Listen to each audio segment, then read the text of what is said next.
বিসমিল্লাহিররহমানিররহিম। আলহামদুলিল্লাহ। ও my goodness, মানে আমার মনে আছে যে ডানের রাস্তা দিয়ে আমি অনেক আসা যাওয়া করছি। তখন আমরা শুধু এইদিকে তাকিয়ে থাকতাম যে এইখানে কবে উঠবো, এইখানে কবে উঠবো। যে প্রশান্তির যে নিঃশ্বাসটা আমরা ফেলতেছি তার চেয়ে অনেক অনেক অনেক বেশি দুঃখ। কাল ভোর 6টার পর থেকে কোনো বাইকার পদ্মা সেতুতে উঠতে পারবে না। গুটি কয়েক পোলাপানের কারণে বাধ্য হয়ে চোরের মতো আজকে আসা লাগছে, এই টাইমে আসা লাগছে। শুধুমাত্র আমি জানি না ফিউচারে কখন বা কবে আমি আবার পদ্মা সেতুতে উঠতে পারবো। এটা আসলে কি লজ্জাজনক না? অবশ্যই লজ্জাজনক। পদ্মা সেতু আমাদের আপন হয়েছে, কিন্তু আমরা বেশি দিন রাখতে পারলাম না।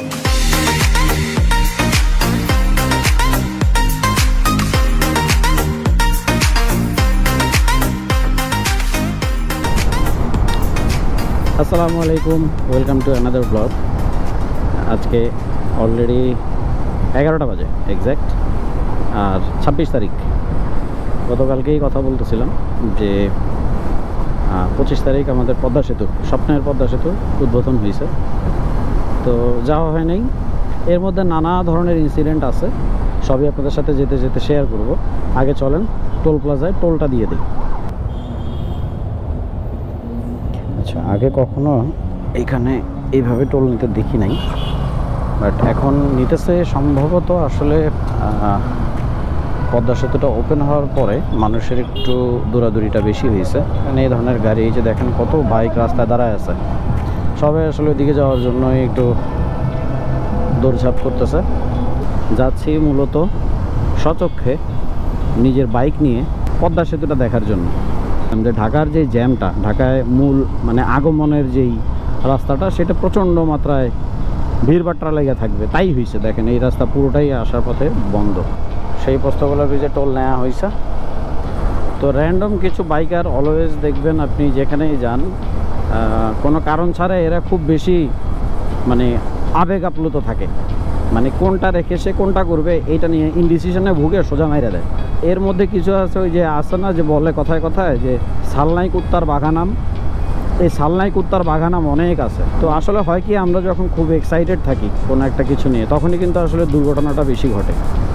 তো এই কথাটা কেন বলতেছি, এটা বিশ্লেষণ যদি করতে চাই আপনাদের সাথে, অনেকগুলো গল্পের মাধ্যমে আসতে হবে। আমার হাইওয়ে এক্সপ্রেসটা যখন থেকে চালু হয় তখন থেকেই কিন্তু বিভিন্ন দুর্ঘটনা লাগেই আছে, আমরা প্রতিনিয়তই শুনতেছি।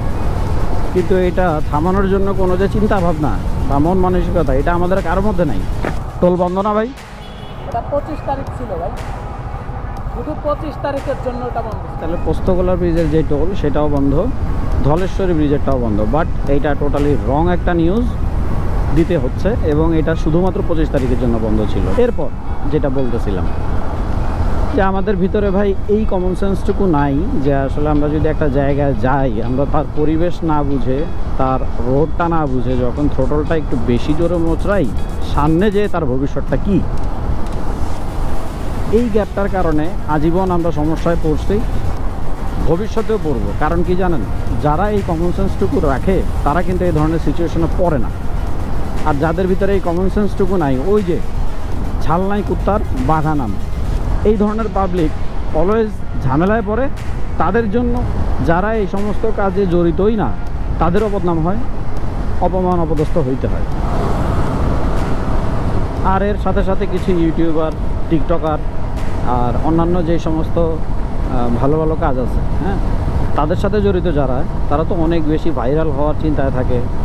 মানে ভালো কন্টেন্টের চেয়ে ভাইরাল হওয়াটা যদি আপনার মানসিক একটা রোগের মতো হয়ে যায়, তখন কিন্তু আপনি যে কোনো কিছু করবেন শুধুমাত্র ভাইরাল হওয়ার জন্য। গতকাল ভোরে যে ওই সিরিয়ালে আমি নাম দিতাম, হয়তো বা আমার ভিডিও আমি আপনাদের আগে দেখাইতে পারতাম, কিন্তু আমার কাছে একটা কমন যেই সমস্যা মনে হয়েছে যে দেখেন, আমি যদি এটা ভেবে থাকি যে আমি সবার আগে যাব, তাহলে এরকম আরও লাখ লাখ মানুষ আছে। তা আমি কেন এই সমস্ত কম্পিটিশনে যাব শুধুমাত্র আগে দেখানোর জন্য বা আগে রাখার জন্য নিজেকে? আমার কাছে মনে হয়েছে আমরা 3-4 দিন পর যাই, সব কিছু একটু রিল্যাক্স হোক, একটু স্বাভাবিক হোক, তারপর যাই। একটু কার অবদান নাই এই পদ্মা সেতুর জন্য? প্রত্যেকটা জায়গায়, প্রত্যেকটা টাকায় এখানে অবদান আছে, অথচ এই গুটি কয়েক রাম ছাগলের জন্য সব অসুবিধার মধ্যে আমরা বাইকাররা পড়ছি।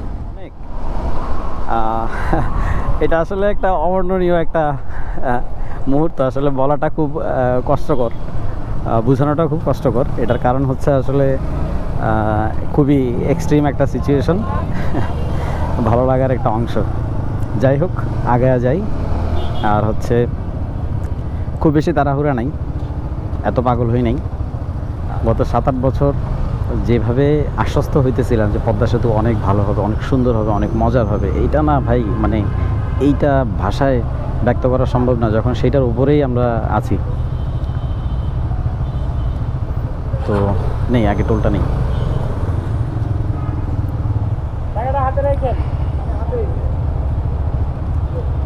তো যাই হোক, আগে যাই। বিসমিল্লাহির রহমানির রহিম। আলহামদুলিল্লাহ। ও মাই গুডনেস, মানে আমার মনে আছে যে ডানের রাস্তা দিয়ে আমি অনেক আসা যাওয়া করছি, আমার স্পষ্ট মনে আছে। তখন আমরা শুধু এইদিকে তাকায় থাকতাম যে এইখানে কবে উঠবো, এইখানে কবে উঠবো। বুক ভরে যেমন একটা প্রশান্তি, যে প্রশান্তির যে নিঃশ্বাসটা আমরা ফেলতেছি, তার চেয়ে বেশি দুঃখ এখন মনে আছে, তার চেয়ে অনেক অনেক অনেক বেশি দুঃখ। ওইটা হচ্ছে নামার জন্য, নামার যেই ওয়েটা, আর এটা হচ্ছে উঠার জন্য। তো সবার সাথে এরকম হয়, আমি শিওর। আপনি যখন খুব এক্সাইটেড বা আপনার মনে যখন মানে খুশির বাঁধ যাকে বলে, যে খুশির বাঁধ ভেঙে যাইতেছে, তখন না মানে এরকমই হয় যে মুখে অলওয়েজ একটা হাসি, অলওয়েজ একটা এক্সাইটমেন্ট কাজ করে, চেহারাতে বোঝা যায় যে আসলে হ্যাঁ, মানে ফাইনালি উই গট সামথিং। আসলে যদি বোঝানো যাইতো ভাই, আসলে হয়তো বোঝা যাইতো। তবে এই আশার মধ্যেও ভিন্নতা আছে। এই ভিন্নতা ভালো খারাপ অনেক কিছু মেলানো, সবাই জানেন, সবাই এই বিষয়গুলা অবগত, কিন্তু আমরা কেউ মানি না। এই সেই পদ্মা, আমাদের মাওয়া, আজীবনের মাওয়া। এই যে ফ্লোর, সুন্দর একটা কার্পেট বিছানো, এই কার্পেটের মধ্যেই আমি যাইতে পারবো, কখনো এটা মনে করি নাই। আলহামদুলিল্লাহ, অনেক বাইকার আছে, অনেক গাড়ি। এতদিন যেটা স্বপ্ন ছিল এখন সেটা বাস্তব। তো বেশি আসলে স্পিড উঠাবো না, কারণ এখানে আসলে মজাটাই আমার কাছে মনে হইতেছে বেশি না। এখানে আনন্দটাকে সেই আনন্দর মতো করেই যদি উদযাপন না করতে পারি, তখন একটা ব্যাঘাত ঘটবে। তার চেয়ে বরং রিল্যাক্সে আস্তে ধীরে করি। এই যে সেই নাটবোল্ট, যেই নাটবোল্ট নাকি কে খুলছে, এই সাইজের নাটবোল্ট কেমনে বাইকের হয় আমি জানি না। এটা তো বিশাল বড়, অথচ আমি বুঝতেছি এটা না হইলেও সাইজ হবে 20+, আরও বেশি হবে, 22 হবে। যাই হোক, খুলছে, সে হয়তো ভাইরাল হওয়ার জন্য খুলছে। আমি একটু নামি, আমার ভাইরাল হওয়ার ইচ্ছা নাই। আমি আসছি এনজয় করার জন্য, এনজয় করবো, একটু দেখবো, দেখাবো, চলে যাবো।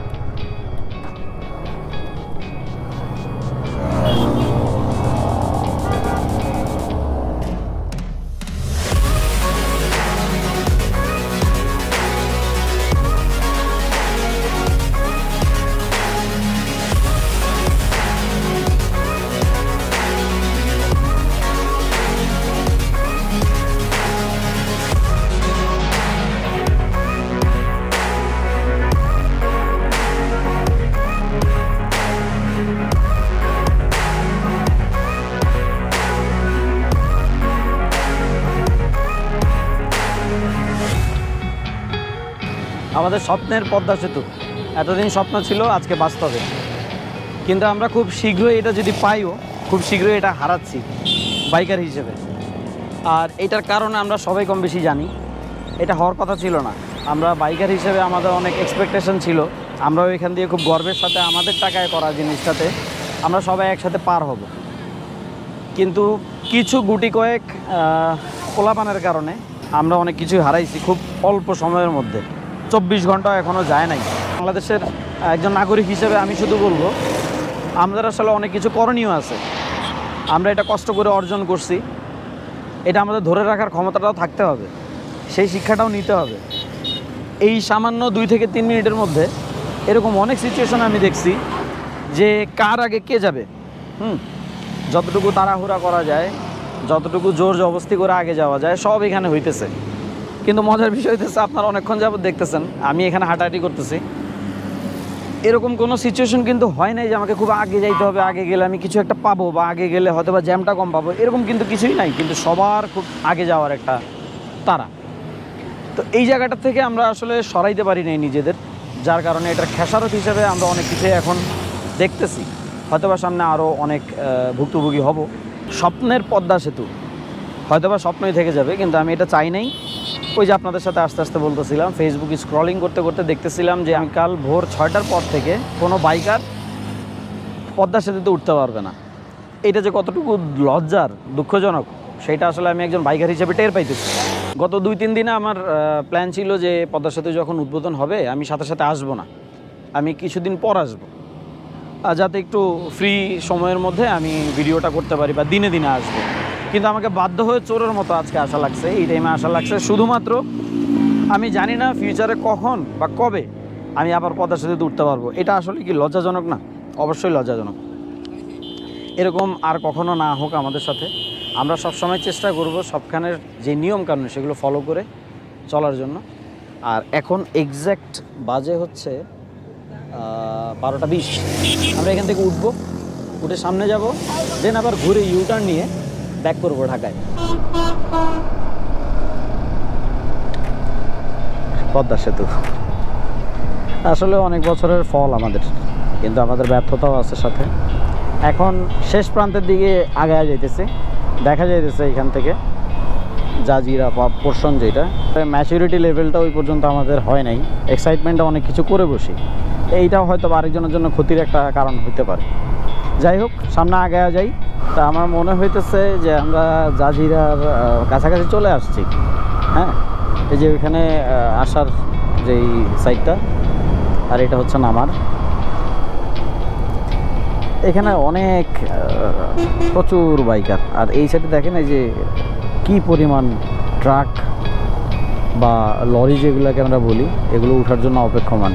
তো ঠিক আছে, সুযোগ বুঝে আবার ইউটার্ন নিব।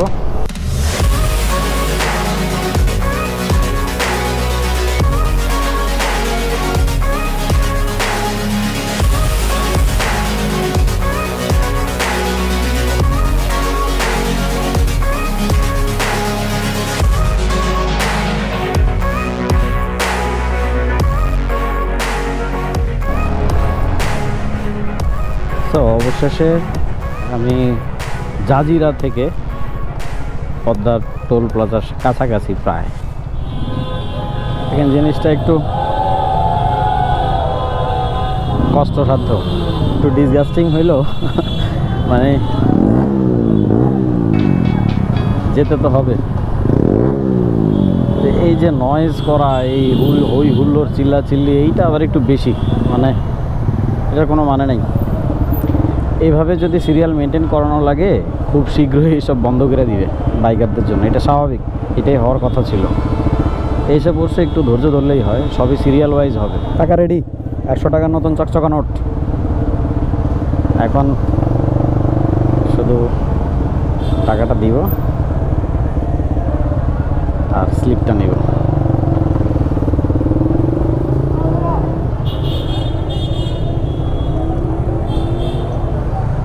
ওকে, সো জাজিরা প্রান্ত থেকে উঠলাম পদ্মা সেতুতে। প্রচুর বাইকার, আর এইটা সম্ভবত আরও একটু বাড়ছে, বিকজ যখন সদ্যপ্রাপ্ত যেই নিউজ যে বাইকারদের জন্য অনির্দিষ্টকালের মতো বন্ধ থাকবে পদ্মা সেতু, সম্ভবত সেইখান থেকেই একটু বেশি বাড়ছে।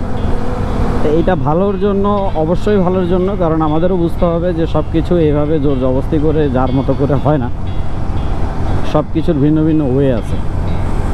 তো বাইকার হিসেবেই বলি, আমাদেরও অনেক সমস্যা আছে। তো এটাই ছিল আসলে আজকের মতো, আপনাদের দেখানোর চেষ্টা করছি পদ্মা সেতু। কিন্তু এইভাবে আসবো এটা কখনো ভাবনায় ছিল না। কবে উঠতে পারি না পারি এই চিন্তা করেই রাতে চলে আসছি।